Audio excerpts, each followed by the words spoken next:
In this video, we'll practice more about the chain rule. The chain rule is very important as future derivative rules will use it a lot. Please make sure that you understand the chain rule before moving on. As you watch this video, you may want to pause to read the explanations in greater detail or to work through the problems on your own.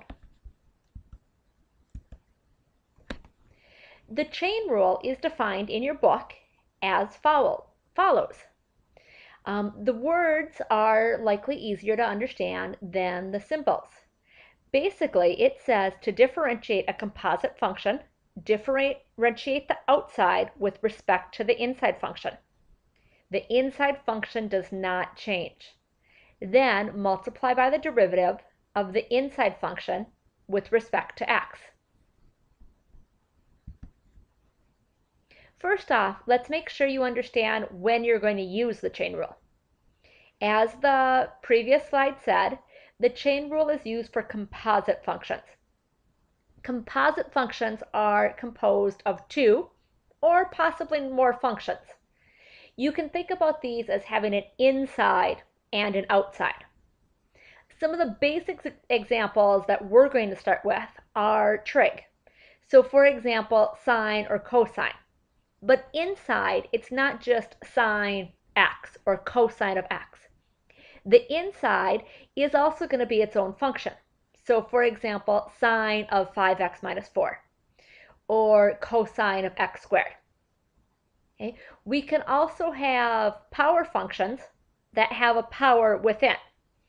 So x to the fourth plus 4, the whole quantity to the fifth power.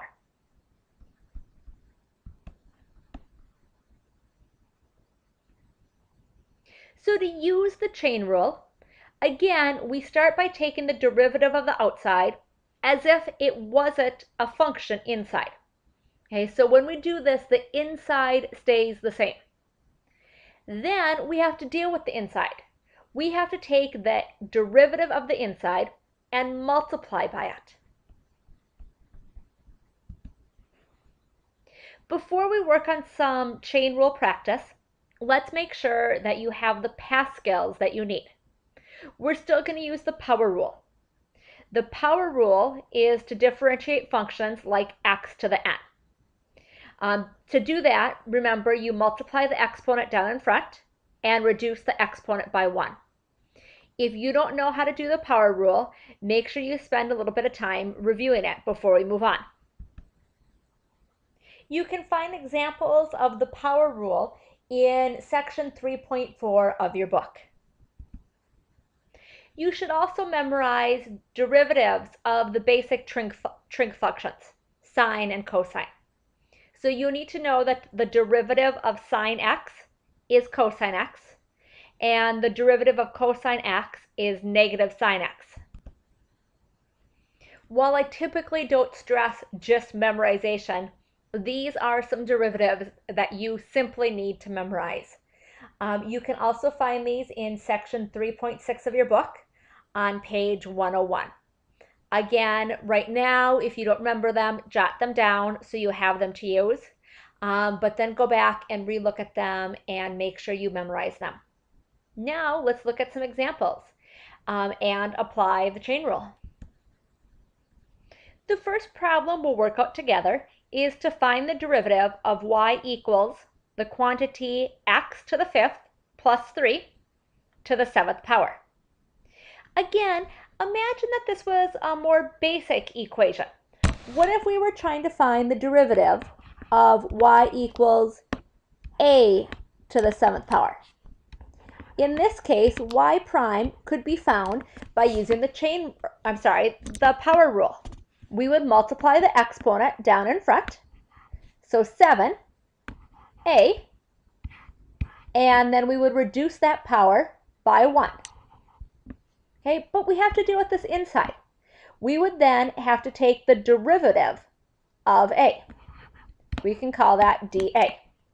Okay, in this case, what does a equal? A is x to the fifth plus 3. The derivative of that is 5x to the 4th. So what we need to do to find the derivative of the entire composite function is take the derivative of the outside. Okay, so again, that means I multiply my derivative or my exponent down in front. I keep the inside the same.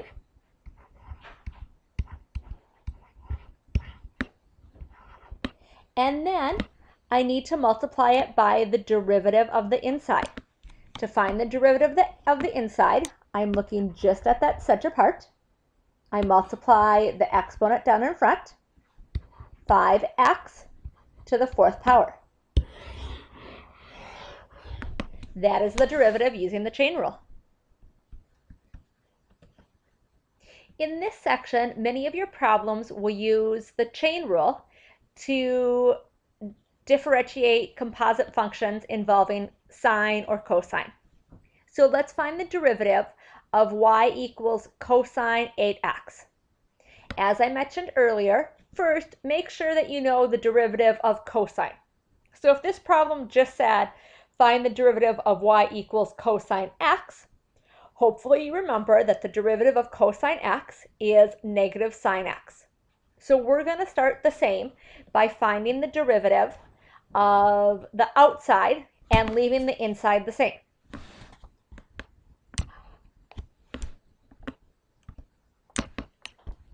So to start the derivative, y prime would equal negative sine. Okay, remember our inside isn't just x. Our inside needs to stay the same. So negative sine of 8x times the derivative of the inside. Our inside is 8x. The derivative of 8x is simply 8. It's good practice to get in the habit of just simplifying or writing it out, multiplying your coefficient out in front. So our derivative is negative 8 sine of 8x.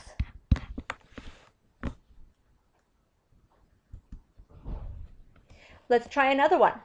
Find the derivative of y equals 7 times the quantity 5x to the 8th minus 4x, all to the negative 3rd power. In this problem, a common error I see is forgetting that when you use the power rule and your exponent is already negative, remember when you reduce your exponent by 1, negative 3 reduced by 1 is going to become negative 4. So keep that in mind to avoid that as our error. Again, let's start by using the power rule and taking the derivative of the outside and keeping the inside the same.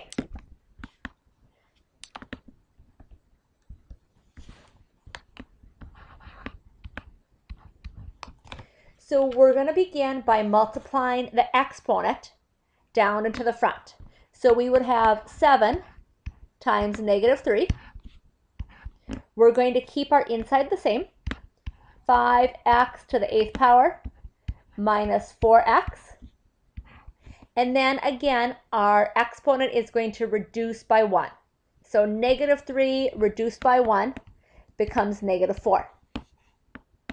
Now we need to multiply by the derivative of the inside. So remember the inside did change. We can look back up at the original problem, but the derivative of 5x to the 8th minus 4. You may want to work out the derivative of the inside off at the scratch paper, or once you get really good at the power rule, you can probably do this all in one step. But to find the derivative of 5x to the 8th, power rule says we multiply the exponent down in front. So 5 times 8 is 40, x to the 7th, minus the derivative of 4x is 4.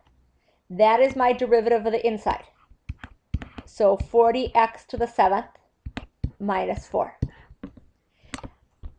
All I would require for you to simplify this is just to do the basic multiplication. 7 times negative 3 is negative 21. And don't worry about expanding or trying to FOIL out these problems. Often it can just lead to simple algebra error. And so you could just leave your answer for your derivative as that. For these last two problems, I made them multiple choice. Right now, I suggest that you hit pause on the video, solve the problem, and find the answer. Then, when you're ready, press play, and I'll work it out, and we can check that you got the right answer.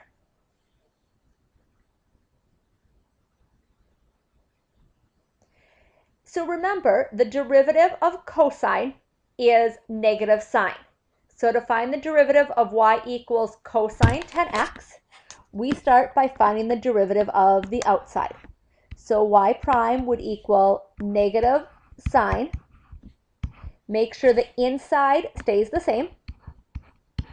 So negative sine of 10x times the derivative of the inside. The derivative of 10x is purely 10. Therefore, our answer to this problem is D. Y prime equals negative 10 sine 10x. Again, for our last problem, go ahead and work this out. Pause the video as you work, and then come back and check your answer.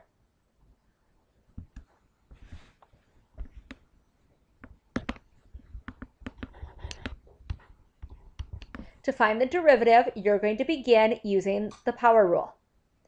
So we take the exponent of 4, multiply that down in front. So 5 times 4 is 20. Keep our inside the same. 2x cubed plus 8x. Using the power rule, I'm reducing my exponent. It was 4. It becomes 3. Times. Now I need to multiply by the derivative of the inside. So again, I'm using the power rule, and I'm just breaking it down. 2x cubed, so I'm taking the 3, multiplying it down in front.